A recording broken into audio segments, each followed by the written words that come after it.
1999 June 29 അമേരിക്കയിലെ അലാബാമയിലെ ഹാൻസ്വില്ല നാസയുടെ Marshall Space flight സെന്ററിലെ 13 കമ്പ്യൂട്ടറുകൾ ഹാക്ക് ചെയ്യപ്പെടുന്നു.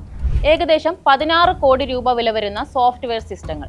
നാസയുടേതായി ബഹിരാകാശത്തേക്ക് പറക്കാൻ തയ്യാറെടുക്കുന്ന റോക്കറ്റുകളുടെയും എഞ്ചിനുകളുടെയും പ്രവർത്തനക്ഷമത പരിശോധിക്കുക എന്നതാണ് ഈ സോഫ്റ്റ്വെയറുകളുടെ ധർമ്മം. അത് ഹാക്ക് ചെയ്യപ്പെട്ടിരിക്കുന്നു എന്നാൽ പല എക്സ്ക്ലൂസീവ് ടെക്നോളജികളും ഹാക്ക് ചെയ്യപ്പെട്ടു എന്ന് തന്നെയാണ്. ചിലപ്പോൾ വിക്ഷേപിച്ച് സ്പേസിലെത്തിയിരിക്കുന്ന സ്പേസ് ക്രാഫ്റ്റുകളിലെ മനുഷ്യരുടെ ജീവന് വരെ അപകടം സംഭവിക്കാൻ സാധ്യതയുള്ള ഒരു ബ്രീച്ചാണ് സംഭവിച്ചിരിക്കുന്നത്. നാസ പെട്ടെന്ന് തന്നെ സംഭവത്തിൽ ഇടപെടുകയും വേണ്ട സുരക്ഷാ സംവിധാനങ്ങൾ കൈക്കൊള്ളുകയും ചെയ്യുന്നു. ആ മുൻകരുതൽ നടപടികൾക്ക് മാത്രം നാസയ്ക്ക് ചെലവായത് ഏകദേശം 35 ലക്ഷം രൂപയാണ്. എന്നിട്ടും ആരാണ് ഇത് ചെയ്തതെന്ന് ആർക്കും ഒരു പിടിയും കിട്ടുന്നില്ല. കുറച്ച് ദിവസങ്ങൾക്കുള്ളിൽ തന്നെ സമാനമായ ഹാക്കുകൾ വീണ്ടും അരങ്ങേറുന്നു. ഇത്തവണ ഹാക്കിംഗ് നടന്നിട്ടുള്ളത് അമേരിക്കൻ ആർമിയുടെ ഒഫീഷ്യൽ സൈറ്റിലാണ്. ഏവരും ജാഗരൂകരായി. ആരാണ് ഇതെല്ലാം ചെയ്യുന്നത് എന്നതിനെക്കുറിച്ച് ത്വരിതമായ അന്വേഷണങ്ങൾ നടന്നു തുടങ്ങി. ഇതെല്ലാം ചെയ്യുന്നത് ഒരാളല്ല, മറിച്ചൊരു കമ്മ്യൂണിറ്റി തന്നെയാണോ എന്ന സംശയങ്ങൾ ഉയർന്നു വന്നു. സംഭവം നടക്കുന്നത് ഫ്ലോറിഡയിലെ ഒരു ഗ്രാമത്തിലാണ്. പോലീസുകാർ ഒരു വീടിന് ചുറ്റും വളഞ്ഞു. ഏത് വിധേനയും വീടിനുള്ളിലുള്ളവരെ പിടികൂടണം എന്നുറച്ചു തന്നെയാണ് അവർ തമ്പടിച്ചിരിക്കുന്നത്. അവർ വാതിൽ തുറന്ന് അകത്തേക്ക് കയറി. അവിടെ അവർ കണ്ട കാഴ്ച അക്ഷരാർത്ഥത്തിൽ ഞെട്ടിക്കുന്നതായിരുന്നു. ആ വീട്ടിനുള്ളിൽ ഒരു 16-കാരൻ, ശ്രദ്ധിക്കണം, ഒരു 16-കാരൻ കമ്പ്യൂട്ടറിന് മുന്നിലിരുന്ന് ചിരിച്ചുകൊണ്ടിരിക്കുന്നു. അവനായിരുന്നു അമേരിക്കൻ സേഫ്റ്റി വാളുകളെയെല്ലാം ഹാക്ക് ചെയ്ത് തവിട് പൊടിയാക്കിയ ഹാക്കർ. കോംറേഡ് എന്നായിരുന്നു അവന്റെ ഹാക്കിംഗ് നെയിം. യഥാർത്ഥ നാമം ജൊനാഥൻ ജെയിംസ്. അതെ, ഇന്ന് നാം കേൾക്കാൻ പോകുന്നത് മരിച്ചുപോയി വർഷങ്ങൾ പിന്നിട്ടിട്ടും ലോകത്തിലെ ഏറ്റവും പ്രതിഭാശാലിയായ ഹാക്കർ എന്ന് ഇപ്പോഴും ഏവരും വിശേഷിപ്പിക്കുന്ന ജൊനാഥൻ ജെയിംസിന്റെ കഥയാണ്.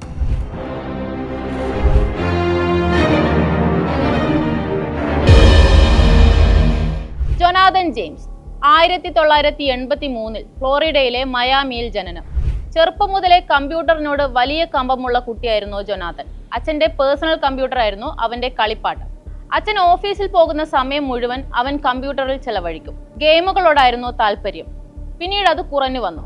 കാരണം അവൻ എല്ലാം കംപ്ലീറ്റ് ചെയ്ത് കഴിഞ്ഞു. പിന്നീട് കമ്പ്യൂട്ടർ ലാംഗ്വേജുകളിലായി കമ്പം. പുസ്തകങ്ങളുടെ സഹായത്തോടെ അവൻ സി ലാംഗ്വേജ് മുഴുവൻ പഠിച്ചു. അങ്ങനെ ഒന്നൊന്നായി പഠനം തുടങ്ങി.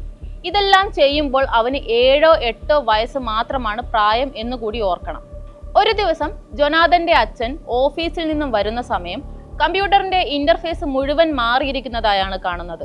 ഇതെന്താണെന്ന് മകനോട് ചോദിക്കുന്നു. അപ്പോൾ ആ മകൻ പറയുന്നു, ഞാൻ വിൻഡോസിലെല്ലാം പഠിച്ചു കഴിഞ്ഞു, ഇനി ലിനക്സിൽ എക്സ്പ്ലോർ ചെയ്യാമെന്ന് കരുതി അത് ഇൻസ്റ്റാൾ ചെയ്തതാണെന്ന്. അച്ഛൻ ആകെ അമ്പരന്നു. മകന്റെ പോക്ക് അത്ര ശരിയല്ല എന്ന് ആ അച്ഛൻ മനസ്സിലാക്കി.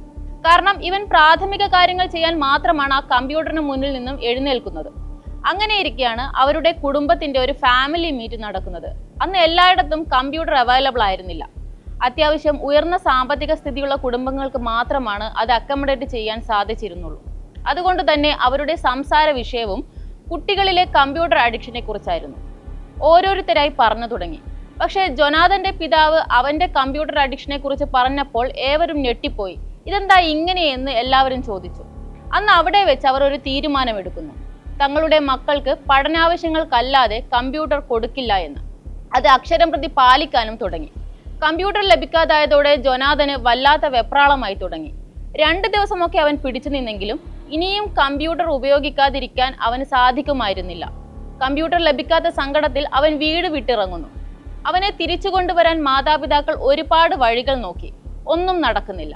അവസാനം അവർ പറയുന്നു, നീ വീട്ടിലേക്ക് മടങ്ങി വാ, നിന്റെ നല്ലതിന് വേണ്ടിയല്ലേ ഞങ്ങൾ ഈ പറയുന്നത്.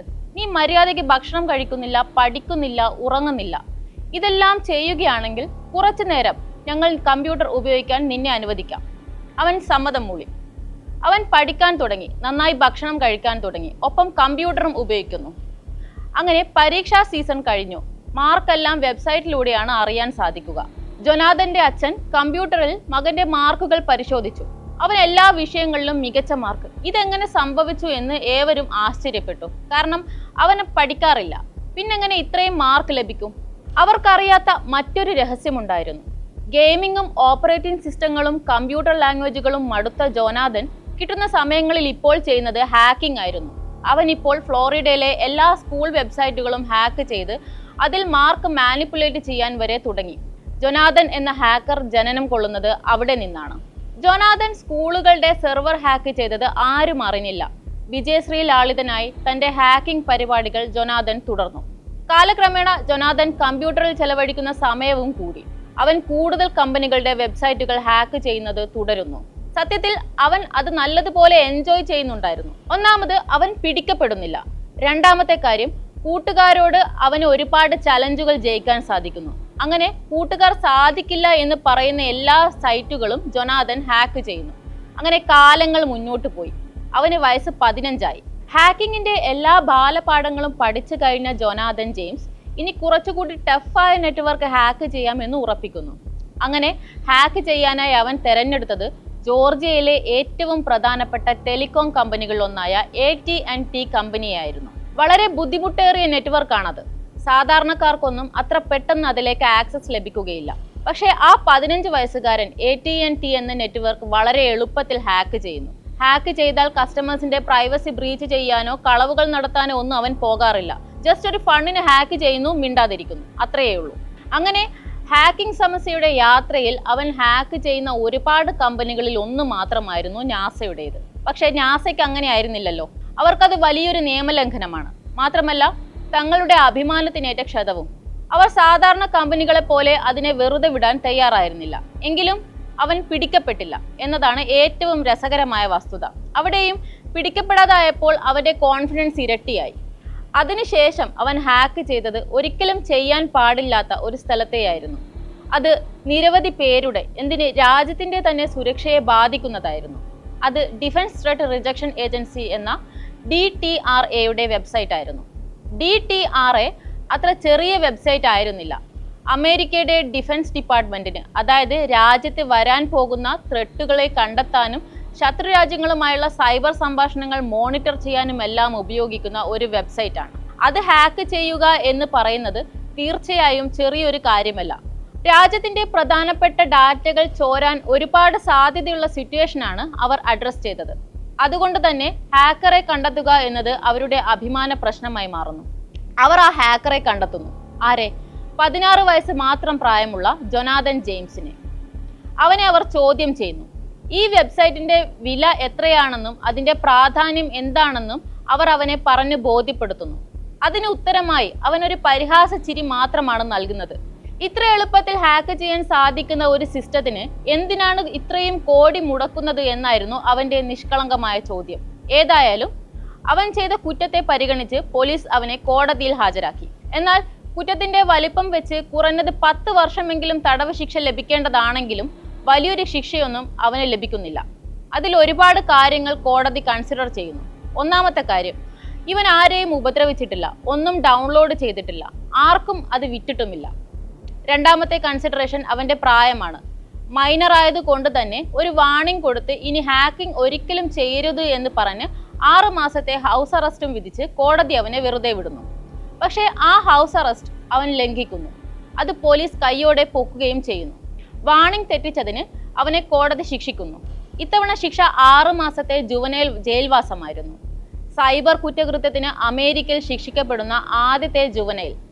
അവനത് ഒരിക്കലും താങ്ങാൻ സാധിക്കുന്നതായിരുന്നില്ല. വളരെ പാടുപെട്ട് അവൻ ആ ശിക്ഷാ കാലാവധി പൂർത്തിയാക്കി.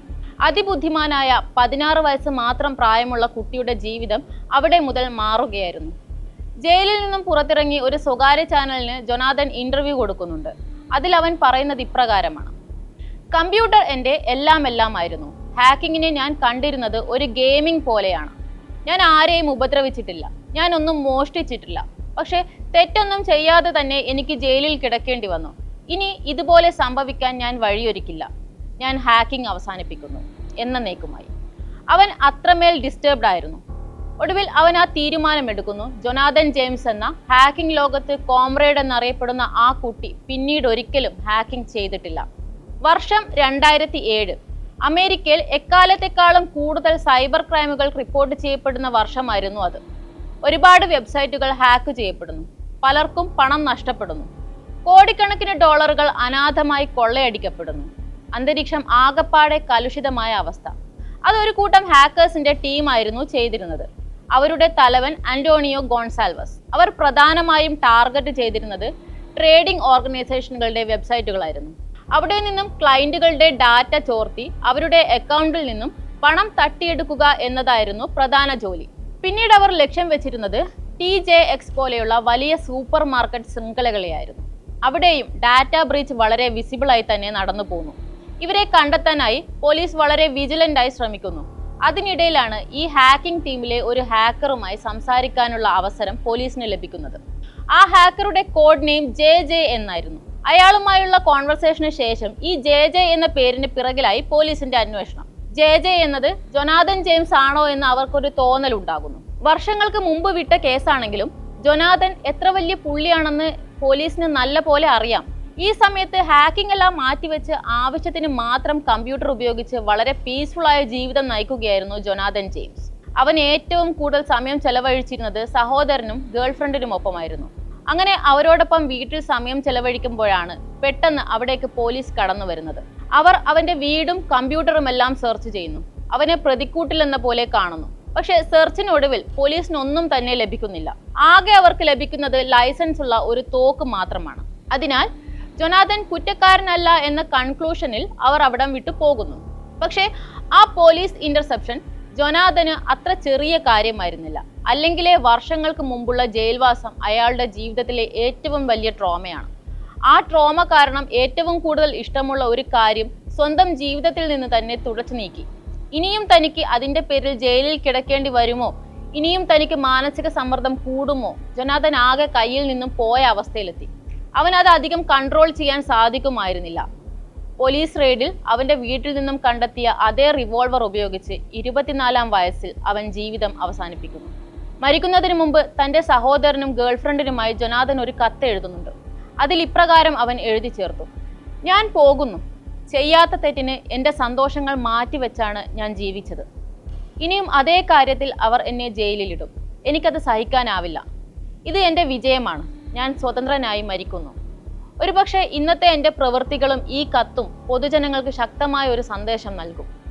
വെറും 16-ാം വയസ്സിൽ രാജ്യത്തിന്റെ സുരക്ഷാ സംവിധാനങ്ങളെ വരെ ഹാക്ക് ചെയ്ത ബ്രില്യന്റ് ബ്രെയിൻ ആയിരുന്നു ജൊനാഥൻ ജെയിംസ്.